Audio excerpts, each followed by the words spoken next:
Tonight, why giving your house Quonky and Monkey Lizard personal items could result in their freedom. Welcome back, ladies and gentlemen, to another podcast about Star Wars. We're back at it again with more episodes of Resistance. We're going to go ahead and get through 4 more episodes on this podcast and just work our way through up until we finish off the series. It's all about Resistance. John, how you feeling? I'm doing all right. You pumped? All right. Okay. All right. I'm doing all right. I am ready to talk about Resistance. Let's jump right into it with the first episode, which I believe is 7. That sounds right. In terms of the overall series. It's called Relic Raiders. Well, tell me about this episode. Tell me more about the relics and the raiders therein. Well, I didn't write down an episode summary on this one because once again, I was completely caught surprised by the 2 Force-sensitive kids that I constantly forget are on the Colossus. Yeah, I actually have a note on that saying I'm glad that they didn't drop the kid plot entirely because I was also beginning to forget that they were part of that particular thing. Yeah, they showed up and I'm like, oh, I remember them. I completely forgot. There must be Jedi stuff in this episode because they don't show up unless there's Force stuff. It is true. I'm actually looking for their names. And Kid 1. Can't. And Kid 2. Seem to find them. We'll never forget them. Kel and Ayla. Ayla. So Kel and Ayla, right. Force kids. Yeah, so as the Hot Topics resident Forcey Worsey fanboy, I did have some fun with this episode. The couple crew members of the Colossus, namely Tora, Kaz, and the Russian ace, Freya, all take a trip down to a planet outpost to see if they could get supplies. The outpost was not responding to their hails. The Force kids decide that they want to get off the station for a bit and join. So Kaz kind of lets them sneak on board. They get down to the planet's surface. The colony is abandoned. Some sort of messages are scrawled on the wall with your generic unhelpful warnings that you see in most movies and TV shows where warnings are scrawled on the wall that just say things like danger and get out, curse, and no explanation or anything like that. Just unhelpful cryptic messaging. While everybody else goes and looks for stuff, the Force kids get drawn to a Force temple. It looks to be like a Jedi temple of some sort or a Force worshiper center of some sort. They get in there and see that there's sort of like a secondary entranceway. They go down into an area that seemed kind of not like the place above. There are traps that get triggered. Kaz ends up getting into a room where there's a relic, tries to pick up the relic, gets caught in a trap with a new character named Mika Gray, who is an older Forcey scholar of some kind who is after the artifact, and she is not taking any of Kaz's crap this day, nor any day. Just yelling at him for constantly triggering traps, which he continues to do until their lives are in danger in a spinning G-Force room of death. The Force kids, Kel and Ayla, end up finding their way to the area and stopping the trap. They escape the area to see that the First Order have captured their friends while they were away. Mika Gray ends up triggering this artifact, which acts as some sort of lightning grenade and zaps the First Order troops and ends up joining the party thereafter and coming aboard the Colossus as she is some sort of hunter of Force relics. So what did you think of this episode, John? I thought it was really interesting how Mika mentions that the Sith temples are generally found under Jedi ones. Yeah, that's kind of interesting. It just seems that in Star Wars lore, the Jedi love tempting fate with dark side stuff. Yoda's like, hey, I'm gonna go live next to this dark side energy tree. That seems like a safe place for things. And then like what? There's a Sith temple under the Jedi temple on Coruscant, right? If I remember my lore right. Wow, Ian, that's like I don't. capital Jedi. You should know this stuff. I know. I don't actually Ooh. know if there's a Sith temple underneath the one on Coruscant. I know that in Legacy, the Sith built a temple on top of the Jedi temple in Coruscant. That one was probably built on top of a Sith temple. Yeah, it's just layers of temples. What was interesting to me about just that idea is that totally makes sense for the Jedi to do. They'd be like, hey, like, like what doesn't kill you makes you stronger, sort of thing. Like, if we can put our temple here and like, face the temptation head on and still overcome it, then that just makes them stronger Jedi, sort of thing. Sure. I don't think the Sith would do the same thing to a Jedi temple. Like, they would put their temple on top of the Sith temple or the Jedi temple, and it wouldn't be a thing of like, oh, we're gonna try to tempt ourselves toward the light and overpower it. They just do it to like spite the Jedi. Exactly. But I thought that was an interesting observation. I was real nervous that Mika was gonna be a random Force user, and Yeah. at the end of it, it just seemed like she was Indiana Jones or Lara Croft, Nathan Drake, Like Tomb Raider. It's not what I'm. Antiquities collector. That's what we'll go with. She has the knowledge of what these things are, what the temple is, who built the temple, who made these artifacts. But her motivation is more of a, I don't want the First Order to get it, and she's probably going to sell it somewhere on some other market. Yeah. Or she knows what they are, and like knows what these artifacts are, knows how they can be misused. So she's just trying to like, kind of like Baze and Chirrut. Chirrut. Yeah. They are familiar with the Force religions, and they are familiar with the artifacts of these religions, and they know how powerful they can be. Right. But unfortunately, those two were unable to stop the pilfering going on Jedha. But this woman is trying to do that across the galaxy. Yeah, and she definitely seems like a scholar, but like she might have some latent Force abilities. Who knows? Mm-hmm. I do like the idea that there are people out there who recognize the threat of the dark side, even though they aren't Jedi. Like she specifically says, she's trying to keep this stuff out of the hands of Kylo Ren. The way I interpret it is that she was, regardless if it was a Sith or a Jedi temple, she was going in there to get the artifact. The artifacts are powerful regardless of which faction they belong to, and they can be misused either way. Yeah, she definitely gives off those Indiana Jones kind of museum. I also really liked the design of the stormtroopers that were chasing after her. Yeah, the First Order Raiders, who I think she describes they're chasing her, and they're also trying to get the relics themselves. What I liked about those uniforms is that the helmet made them very of the Purge Troopers from Fallen Order, but with the First Order lines style. Right. But it was very reminiscent of those Purge Troopers, and the Purge Troopers were going after Jedi and going after Jedi artifacts and stuff.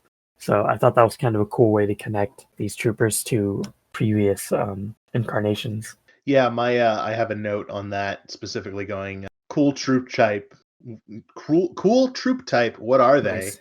Then I said, Raiders, cool, like the Nazi hunters in Indiana Jones. Yeah.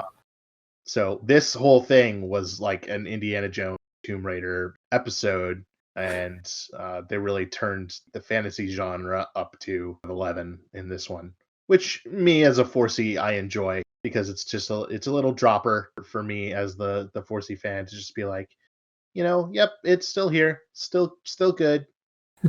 Over the last few episodes that we've been reviewing, I started to like Kaz a lot more, and I think that's because he wasn't doing his normal thing of being bad at being a spy, and he's just being a pilot or being clever. This one made me backtrack completely. As you mentioned, they go into the temple, and they're in that centrifugal force trap room thing. And before that goes off, Mika's like, hey, every time you move, Kaz, you set off a trap. Stop moving. And then he goes, okay, I'm going to stop moving everywhere around this room. and is just constantly setting off traps. And Yep. then every time he sets one off, she goes, "Stop moving because you're setting off traps." And he goes, "Okay, so by stopping to move, I will run around this room and cause more traps." Like, Kaz, she's telling you what's happening, and you're just 100% ignoring her. I had the exact same reaction. I was starting to think that Kaz was being better at being a live person and more of a character and less of a collection of tragedies wrapped up in a bottle. Because normally when he's bad at being a spy, it's because he's not a spy. He's a pilot. Like, he's a trained fighter pilot, and so his faults of being bad at being a spy can be attributed to he's never been trained to do this sort of thing. In this one, he's being told what to do and he's ignoring it. Consequences happen, and then he ignores it again. Yeah, does not learn anything. Memory of a goldfish. Mika says something along the lines of Kaz is someone who knows too much and talks too little. Yep. Yeah. Or Opposite. Knows too little, talks too much. Knows too little, talks too much. Yeah. I was like, that is an excellent excellent definition. Mika had a really interesting quote, and it kind of reminded me of, there was kind of rumor, kind of discussion on whether or not what Finn was trying to tell Rey at the end of Rise of Skywalker was that he was Force sensitive or something. And what she says is, Force doesn't belong to any one person. It is something that is inside of all of us. We just find it in different ways.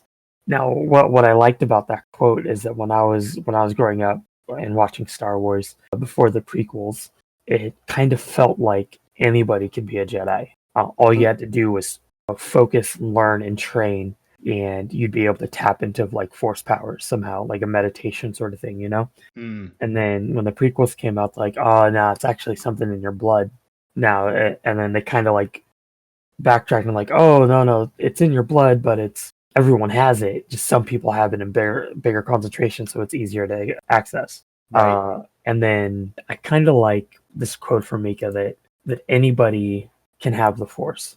Well, it goes back to what Obi-Wan said in the very first Star Wars movie. The Force is an energy field made up of all living things. It surrounds us, it binds us, holds the galaxy together. That has always been true in the underlying current of Star Wars, and this quote is very, very good attribution of that. And I think that there hasn't been anything like solid in anything that just said anybody can access these abilities or access the Force. Like, well, there's a difference. The Obi-Wan quote you said is like, oh, this is what the Force is as a concept. But what Mika's saying here is like the Force is in everybody. It's just a matter of how you find it. I disagree. Well, I understand that's what the words, but I believe her meaning is not. Her meaning isn't literally everybody can access Force powers. I believe I interpreted it as much like Obi-Wan's thing. It's just like the Force is in everybody and it connects everybody to us. That's how I interpret it. Oh, no, I'm not saying like everybody can Force choke anybody. What I'm saying is like it's I think we're doing like our parallel arguing. Because what this does for me is it kind of reaffirms my own headcanon that sure, it could access the Force in some way. Maybe not as strongly as Luke could, but that's what helped him be able to, have such martial prowess, even being blind. Sure. What's really hard is that because I'm a 4C, I kind of look at it from all angles.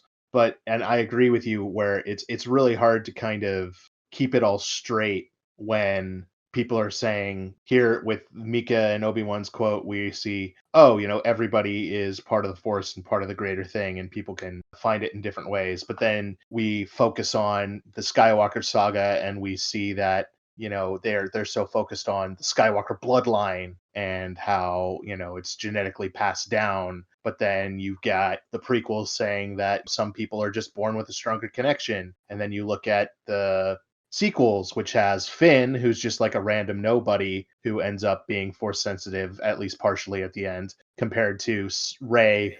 Her lineage is brought in, so they kind of are like, it all can exist together, but the way they focus on things makes it hard to realize that. You know what I mean?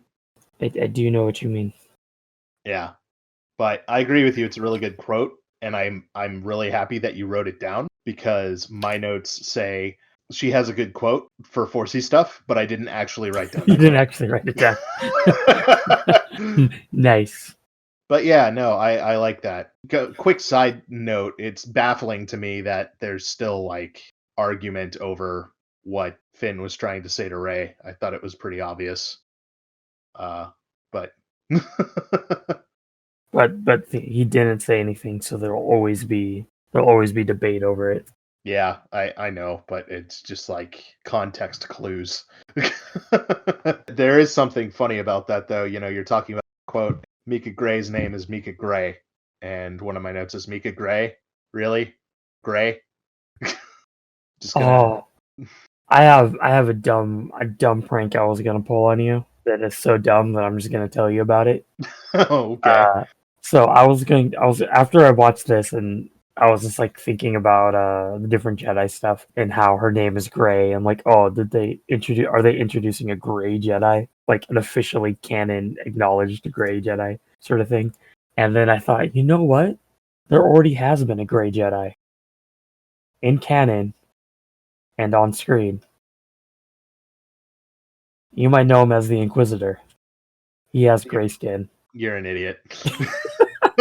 And I was gonna text you that, like, you know, there's already a canon Gray Jedi, and then let you sit on that and be angry, and then send you a picture of Temple Guard Inquisitor, and be like, look how gray this guy is. That's fantastic. Good times. Yeah. Let's see. Do I have anything else on this episode? I just have the word trap written down, and it's like the second note. So it must be like when they went right into the temple. I just immediately was like, trap. This is a trap. I also wrote down seems Sithy, and then afterwards I wrote called it. It's like, this temple seems kind of Sithy. Yeah, it is. That's cool. It was nice to see a Force scholar that isn't a straight up Forcey. Going back to your point on her, that was cool. I think the trap idea for a G-Force room of death is pretty neat. Yeah, that's all I got for that episode. Anything else you want to do to wrap that one up? No, I got everything. Yeah, I think you're right. We were doing that sort of parallel arguing thing where it's just like I latched on to like the way you worded one. I think, like, yeah, no. I can see what it was, because I wasn't taking it as literal as it sounded like I was saying. Gotcha. Yeah, because I totally thought that you were like being literal. Oh no, like everyone can shoot force lightning all the time. Yeah, I was like, this isn't like. I'm like, it's not like learning how to breathe properly or whatever. Although they do focus a lot on breathing. Yeah. Mm. So it's exactly like that. Well, moving away from something that's very force sensitive to our first real taste of the main plot line again. Rendezvous point. So, what do you got for Rendezvous? The entirety of my notes is it's Tara's birthday and she wants to meet up with her mom, and then I zoned out. Yeah, so like I remember the episode, but like I think I was so caught up in it that I didn't even like look at my notebook. Yeah, it was really interesting this episode, because it kind of felt like they were introducing this character out of nowhere. A character being Tora's mom / Doza's wife, who is also Doza, I suppose. We open with the Colossus just kind of sitting there, getting attacked by a First Order ship, and they're like, hey, we can't wait any longer, and they're trying to figure out why they were there in the first place and what they were waiting for. Kaz gets the bright idea that they were waiting for a resistance person, so he's like, hey, I'm in the resistance, sort of. I can totally help get in contact with them. They're like, no, that's not. Technically, yes, we were waiting for a resistance person, but that's not why. And they find out that it's Tora's mom. Tora's mom is, an ace resistance pilot, and ends up getting captured as she gets to the rendezvous point by the First Order troops. Happens to run into Tam. They have some discussion about who's right and wrong and the whole sides of the universal dust up. Her droid, Torch, is awesome and all about distracting things with fire and explosions, and ends up helping them escape.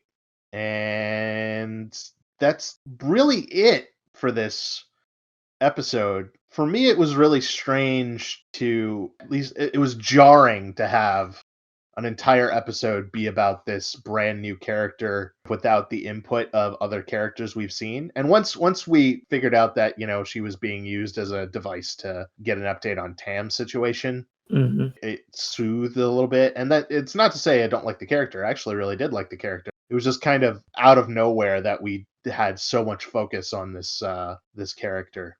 So, what do you got on this one? Other than Tora's mom is a now, which is exactly what I wrote in my notes. Tora's mom is a thing now. I don't really care for the non-Tam story in this one. Like, I like Tam's story. Like, I was very interested to see what First Order life is like. I found it interesting that Tora's mom recognized Tam. Yeah, that kind of caught me off guard. And I'm guessing that's probably because like Tora like sent her mom pictures of her friends, sort of thing. But I found it interesting that every time when she would refer to her as Tam, Tam would correct her with her ID number. Yeah, her serial number. And like very, very defiantly like correcting her. Like, that's not my name. My name is whatever the number is. Again, I took one note. Right. But it's still nice to see that sometimes she's fully gung-ho for being First Order, and then other times that you can see like the cracks already forming in that decision. And it really only takes a little bit of poking to see those cracks. Yeah, I think was kind of this episode. I've been finding it interesting that there's the other pilot that's with her, the blonde guy. Yeah. For some reason, she confides some of these secrets to, even though she has to know that like you can't do that, and that guy's already. They were proven. Both on the Colossus together. I think that's the reason why. But we've already seen that guy like be a dickhead. Yeah, exactly. So better the devil you know, I guess. Yeah, right. But that dude's gonna turn her in anytime now. I'm actually surprised it didn't happen in this episode. Right. I think it's because it hasn't affected him yet. Right. I'm pretty sure that the commander of the ship knows that Tam had a hand in getting Tora's mom free. Oh yeah, like even though she didn't do it on purpose, but absolutely, that's why she gets report to security and do a debrief for the end. I did enjoy that there was a lot more action in this episode than I think we've had in sort of this season so far, in terms of the actual running and gunning. I really liked their distraction plan with Torch just like attaching grenades to things and then playing dead. Like, that to me felt like the quintessential Star Wars. We've been captured by the enemy and we need to use trickery to escape, sort of thing, which I really enjoyed. I enjoyed that. I have sort of an overarching point about the ship battles that feeds into like this episode and the next two, so I'll kind of save that as a wrap up for the end. But Korra got name dropped, which I thought was cool. I always like those little extended universe / other story connections that get made. It was still weird. Like, it was still odd to just have Tora's mom show up out of nowhere and play such a critical role in an episode. Her showing up did help flesh out a little bit more of Captain Doza's background. Right. We knew that he was ex-Imperial. Right. But I don't know if they mentioned it, but I always assumed that after, I guess, the events of Return of the Jedi, he came out, or like he just retired, sort of thing. It specifically says in this episode that his wife turned him... right. But I'm saying, but before that, I don't think they had mentioned why he wasn't Imperial anymore. Right. Or if he had just retired. So bringing her in and saying like, oh, she's the reason why the Empire. Like, she's the one that got through to him about what the Empire was, all the great things the Empire was doing, and that he must leave the great works to sow anarchy and chaos in the galaxy. Well, it's interesting to me that he still, this bit of information, we know that he turned rebel, but he still kept his captain's uniform. So in a way, he was probably proud of the idea of his service and like the reasons why he joined in the first place, and still holds on to some of like the good parts of it, Right. but recognize the corruptness, which is way more of a deep dive into Doza than I was expecting to go on a journey here. Just do a side tangent, similar track, but parallel track. I don't know what I'm trying to say there. Something about trains. As I've mentioned, I've watched Rogue One like 3 times in the last, and the whole point of that movie, maybe not the whole point, but they want to get these Death Star plans. Mon Mothma does, and Bail Organa does, and all the other senators want to, because they want to take that information and give it to the Senate to be like, hey, this is what our government is doing. Maybe there should be some oversight on this. So like, even in Rogue One, there were Imperials that saw something within the Empire that was good, but knew that there were some things that were bad that needed to be changed, and then Death Star blew stuff up, and they're like, just open rebellion at this point now. Not much to salvage here. Yeah, and then like so immediately I think thereafter, the Emperor's like, dissolve the Senate. That's where I think like where Doza was coming from. Like he was military. He's old enough to have probably seen the end of the Clone Wars, so he knew what the destruction of galactic war was, and that the stability that was brought by the and then probably his new wife showed him the all the great things they were doing with super weapons. Yeah, it kind of has a similar beat, talking about Rogue One with Galen. Galen. Yeah, he's like, man, I created some of the the best power networks ever, and I couldn't have done that without the resources of the Empire. This is great. It's a great job. I'm proud of my work. I'm proud of my team. He essentially worked for San Diego Gas and Electric. And then they were like, hey, let's take all your information and put that towards a really, really big gun. And he's like, no. Good. No. I have a note here that just says cruelty to Grogs on Rendezvous Point. I don't know what that means, but better treatment for Grogs. Yeah, more cruelty to Grogs. I agree. No, less cruelty to Grogs. All right. One last thought on this. We kind of see things like this happening when a show's ending, where there's secondary or background characters that the writing team wants to flesh out their story, but they just don't have the time to do that now that the show's ending. Right, or the resources or whatever. I feel like that's what this one kind of was. It's kind of like a backdoor way to get some more of Tora and Captain Doza's background. And then the other half was furthering Tam's plot. So I'm kind of interested with the 10-ish episodes left, how many more of those there will be. I could see feasibly 2 or 3 more, but I wouldn't want to dedicate any more than that to these background stories if there's, if this is the last season, unless there's something they're not telling us. The next show will be Star Wars Resistance 2 or something like that, where it's the same characters just in a different setting. All right. So, moving on. We have the Voxx Vortex 9000. I have issues with this episode. You have issues? Many issues with this. Well, why don't you give me a lowdown on what happened in the episode before you give me your hot takes. So if I remember correctly, the resource that the Colossus is low on now is money. Essentially, right? Yes. So, Hype Phazon is like, hey, Doza, why don't we go gamble for money? I'm good at racing. I know this guy that likes to race. He'll give us money. So, they direct the Colossus out to a casino in the sky. In the sky, I mean in space. And The lo and space behold, guy. it is run by a Hutt. I hope this Hutt doesn't turn out to be some sort of gangster or some sort of backstabbing, backroom dealing, the slimy slug type guy. Because that would just be racist if all Hutts were that way. And he seems really friendly, and he invites them in. They come to the casino, which is bumping with 2 other guests. I did enjoy that the Hutt mentioned that. Oh, first off, I enjoy that this Hutt does not sit in a chair like other Hutts, where other Hutts will like lay on like a platform to move around, like Jabba or Zero.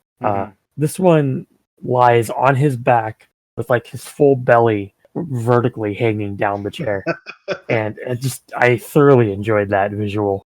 It's just so ridiculous looking. But I like that he mentioned that since the First Order kind of started showing up in that space, that all of his patrons had just like left and gone off to Canto Bite. Like, I know that. That's a reference I get. I know that reference. So he makes a deal with Hype for money that if Hype can beat his racers in some weird relay race, not even a relay race, just some weird race, that he'll get all this money. So Hype goes into race, finds out that he's racing against hyper intelligent droids that cheat, and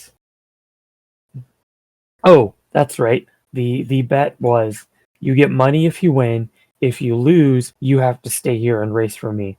And he's like, yeah, I got this. And then cheater droids cheat and they lose, so Hype has to stay there. And Captain Doza's a little upset because now his top ace is enslaved, I guess. Yeah. So he makes another deal that if one of the other aces can beat him, they'd get Phase back, or they'd get Hype back. And a bunch of money. And a bunch of money. No, it was just get Phase back, or Hype back. I keep calling him Phase. They doubled. No, that was the original bet. I know this because I have written it down several times. So each ace goes to fight goes to race the droids in succession, and each time either the droids cheat, the course cheats, or the Hutt cheats, clearly against the rules that they had already established. So they lose. They now all are enslaved to the Hutt, which, just makes a lot of sense that Captain Doza would just keep sending his guys out to lose, even though this Hutt is clearly not staying true to the rules set up by him for the races. So then Tora's like, hey, you know what? I'll bet you the Colossus. And if we do a relay race with Kaz against 2 of your droids, then we get Phase back. Or I keep calling him Phase. They get Hype Phase on back. I wrote Phase on my sheet and not his actual name. So that's the important part. Kaz and Tora's bet is that they will race, and if they lose, they will give over the Colossus, and the Hutt keeps Phase. Keeps everybody. No, he'll keep. He'll keep everybody. If they win, they get Phase back. There's a key piece of information that I'm gonna say to you, and it might fix your gripes. No, it won't, because none of this makes sense to me. Okay. Because their thing is, if they win, they get Phase back, not the other aces, and no, not the money. First of all, it is the deal for gets everyone they back. Say Phase. She says, dude, Phase.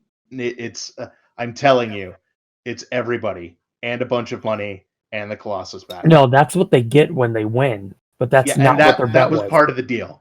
I clearly remember it being part of the deal. Strong disagree. Put that aside.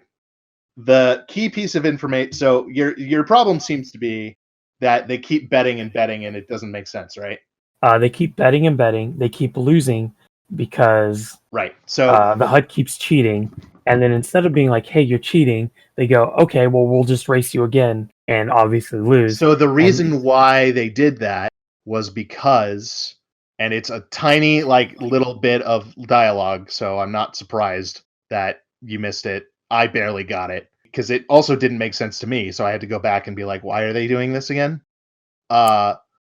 It's because Niku is trying to decrypt an algorithm in a betting game that is using the same predictive analytics on the course to predict all the traps, but he says it may take a number of tries before they can dial it in. So all those races and attempts were done with Niku trying to dial in all the cheating bits on the course so that they can know them and avoid them and win. And They didn't. They Right. ended up not. It wasn't until the very last second. Right. He said it needed a couple of attempts to get in. So each one of those raids was an attempt to break in and learn all the bits of the course. And on the very last one, they get it. He figures it out. I'm not saying it's a good explanation. I'm just saying there's an explanation. I don't understand why they would just keep hedging their bets. Like, it's because they think they're getting closer and closer to decrypting the course. It's not even worth it, because like what if Niku wasn't able to decrypt it? It'd be out their aces and their whole ship. It doesn't. Right. Makes well, no and sense. they're hedging their bets because the Hutt isn't going to let them leave. He threatens them with the buff monkey lizards. So they either need to win on his terms. He wouldn't let them leave because they were going to take Hype with them. Right. And so basically he was basically saying, you're not leaving with your guys, and keep betting and keep playing. And if they wanted to escape, they had to do it on his cheaty terms.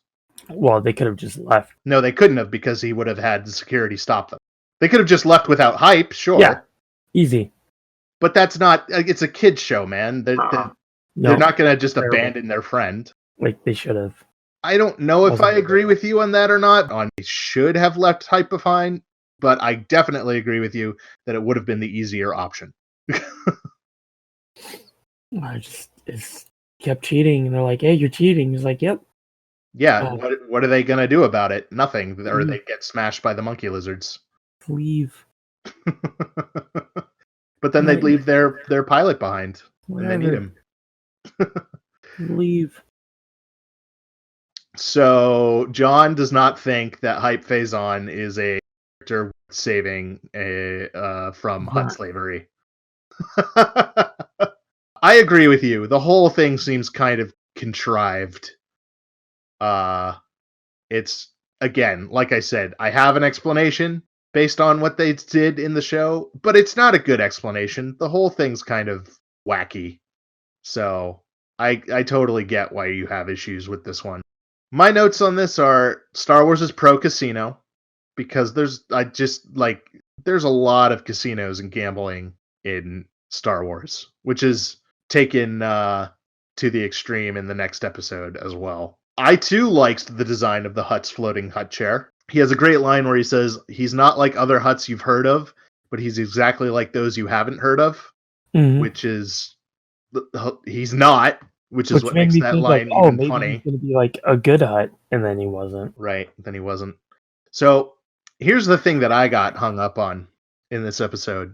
We got to talk about the monkey lizards. Because if they're sentient enough to be employees at a casino, then every time we see a monkey lizard getting barbecued on a spit, like in The Mandalorian, they're just straight up eating sentient creatures that are capable of at least decent amount of independent thought. Uh-huh. That's not okay. That was like, no, like, so pick. Are they animals? Are they people? They can't be in between. It's really weird. You don't eat people? No. Weird. Not usually. Very strange. You do? Huh? Uh-huh. Alright, so I loaded up the episode because it was bugging the crap out of me. Uh-huh. And you are correct. I think that I believe it was 500,000 credits and the Return of the Aces. Yeah. But I think what happened was Toro was like, hey, what if we lose, you get me, Kaz, and the Colossus. And at that point, like, my brain went like, all right, this is dumb. I hate everything. And then I just zoned out. Because you're right. Yeah. It's like the next sentence. Captain Doza was like, all right, this is what we're doing. Like I said, I totally agree with you that it's dumb. I just, it's dumb in a different way. It really felt like all the character development in this episode was the Hutts. I think it was supposed to be for Hype, but then it wasn't. Wasn't. I didn't learn anything new about him other than he used to race for this Hutt and he likes to run his mouth. And most of that I already knew. We already knew the second half of that one. Yeah. And I didn't actually have a huge issue with it when I was watching it, but then just listening to you explain it the way you did, I kind of was going, oh yeah, this wasn't good. All right, let's say some positive things about this episode because I have one positive note. First off, Niku figuring out that the arcade games run off the same algorithms as the droids. I thought that was kind of weird, and they kind of felt like they needed something to connect a way to get past the droids. And like, oh, what about a video game? What if we last Starfighter this? I was like, all right, that's kind of weird, but it shows Niku smart, and I like when they do that. Um, I liked the little hats that the monkey lizards were wearing. Those They were adorable. ridiculous. The droid race ships. Yeah, they kind of looked like vulture droids. Yeah, they were kind of a weird design. Like they didn't feel Star Wars for me, especially with like the head that moved. But yeah, those are basically vulture droids with a different setup. I thought it was interesting that are you familiar with what RCS thrusters are? Have you ever watched a? Let's see. They had them in Battlestar. Oh, okay. Like on the little Vipers and Battlestar, they've got the little like white. Hair. Yeah, they help move them around. Yeah. So the droid ships had those, and I can't recall ever seeing a ship in Star Wars having RCS thrusters. So I thought that was kind of cool, like a real world technology that was thrown in there. Yeah. Because most of the starfighters, they just move through space kind of like aircraft. And this was like the first time I've ever seen a spacecraft move like a spacecraft in space in Star Wars. And then they also just didn't ever use them again, except for at the beginning. But I don't know. I like RCS thrusters. They make me happy. That's cool. Yeah, my big takeaway, the Hutt's floating chair design and the whole Hutt design. That's my nice thing to say about this episode. Moving on to the last episode we're going to talk about today. Kaz's Curse. So John, tell me about Kaz's Curse.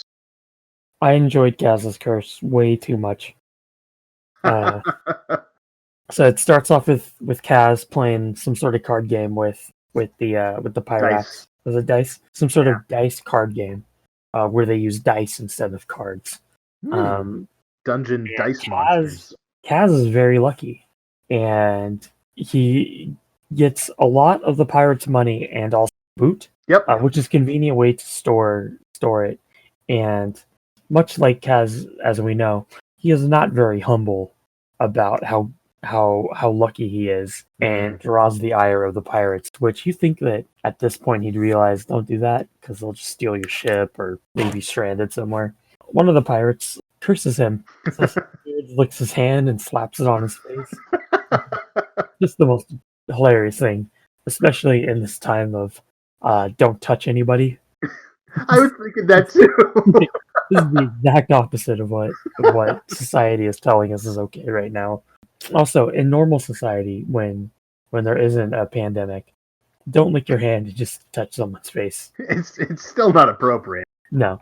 Throughout the rest of the day, unlucky things keep happening to Kaz, and Niku is constantly telling him, "Dude, you're cursed. You're like hecka cursed, brah." Like, those exact quote. And Kaz's like, "Nah, that's not a thing." Until what was the thing that finally gets him to realize it? I think he loses all of his money.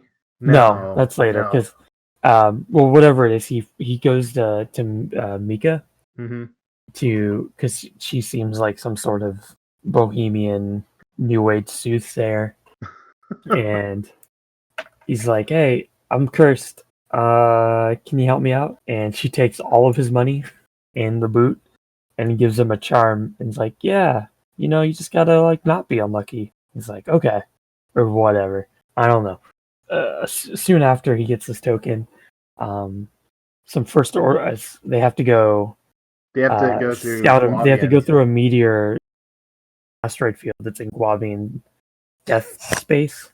They don't say death squad space. They keep saying death space. Just avoid death space, guys. Come on.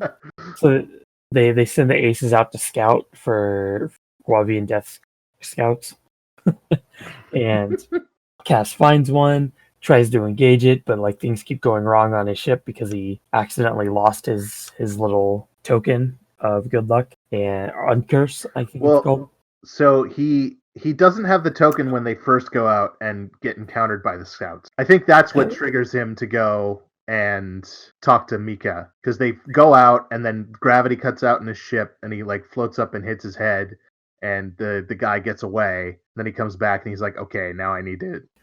His ship just like falls to the deck when he flies back in. And then he gets the charm. Then he goes out again because the Guavian Death Gang are back with fighter ships and they're gonna hold them hostage. Okay, we figured it out. In credits. And I'm gonna assume that he realizes that the good luck, the curse was inside him all along. Oh my god, yeah. Or something like that, right? Yep. The curse was the friends we made along the way. And then he gets back at the pirate at the end, which was hilarious. It gives him the curse, gives him the charm. He puts it in his soup.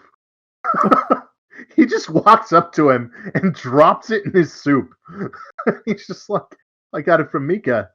Probably cursed. And he's like, what? So, yeah, I got a couple notes on this one. Firstly, the curse is amazing. He's just like gets up on the table. He kind of does the Maz thing from Force Awakens, where he just like crawls across the table, like saying nonsense words and like staring at him, and then just full on saliva licks his hand and just rubs it just straight down on Kaz's face. It's so uncomfortable. It is so hilarious. I felt that this was way too long of an episode to introduce there's no such thing as curses as a concept, but I still had fun with it.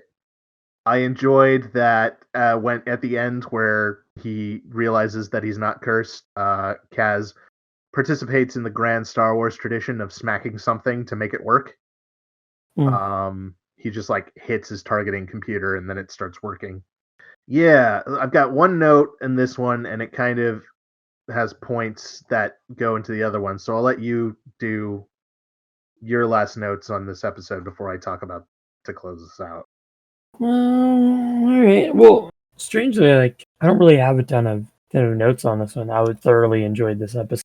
I think for me, it was such a departure from the nonsense world that I had just come out of with Voxx Vortex. That any distraction was fun.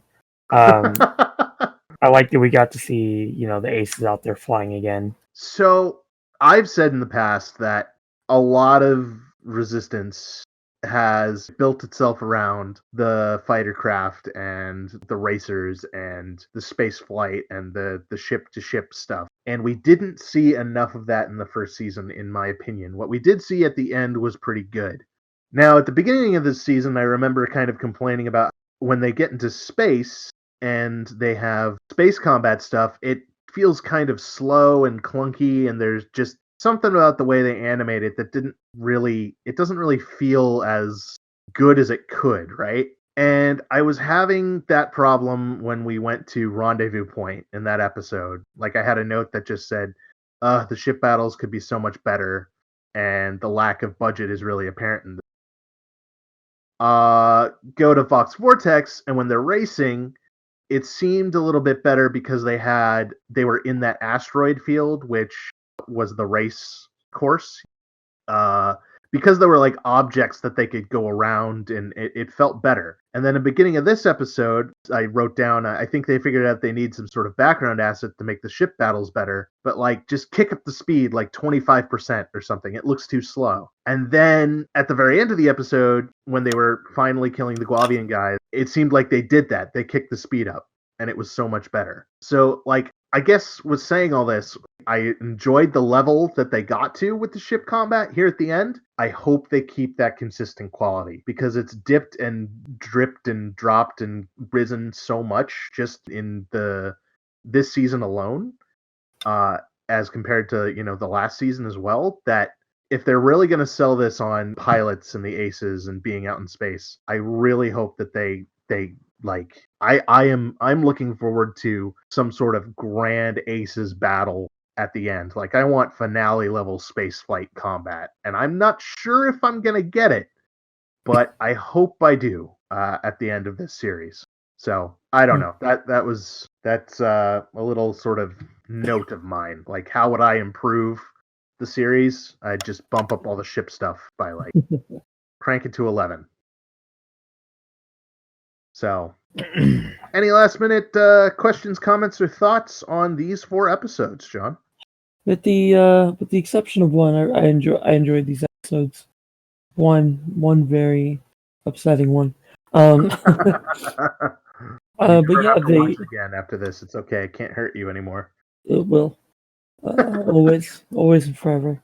Yeah, like I'm just kind of waiting to see where this goes. You're right. They definitely kind of marketed this show at the beginning as the lives and actions of these handful of ace pilots and a resistance spy, and there hasn't really been a ton of resistance stuff in here unless the resistance and the word resistance in the title of the show aren't actually supposed to be one and the same. Like this isn't Star Wars the Resistance, it's Star Wars resisting a thing, which it would make sense, but I'm pretty sure it's supposed to be the Resistance.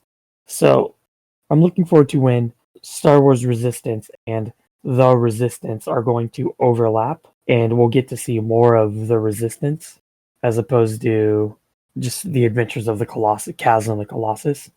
Right. Which is really what it's been as of late. But I think they've, if I know anything about playing dumb sci-fi games, RTS style games, you got one level where you gotta get the water. You got one level where you gotta get the food, and you get one level where you gotta get the materials, and then a couple of filler levels, and then the big final event takes place over the next 3 levels, sort of thing. What level do we get the khakis at? We get Voxx Vortex.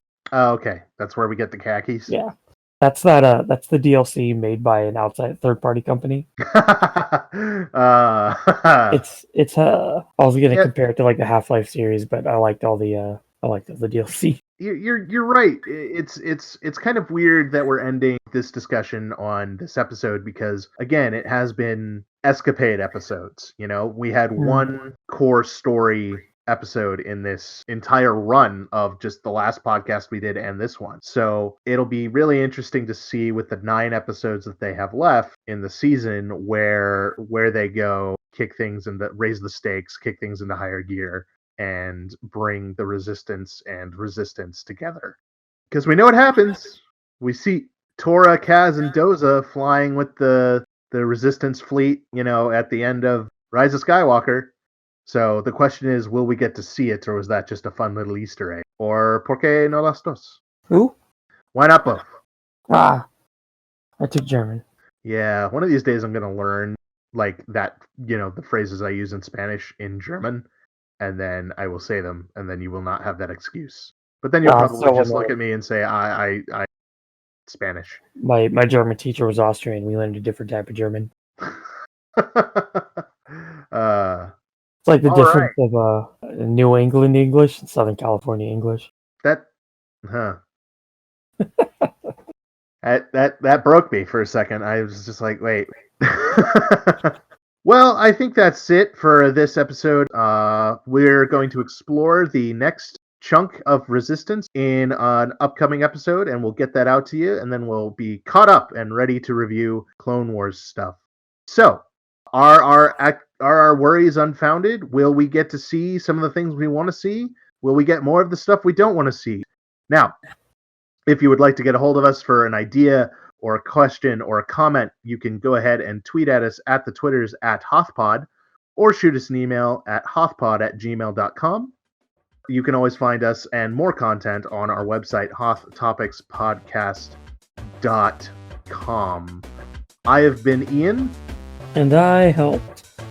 That was John, and he did indeed help. Thank you, everybody. We will see you next time.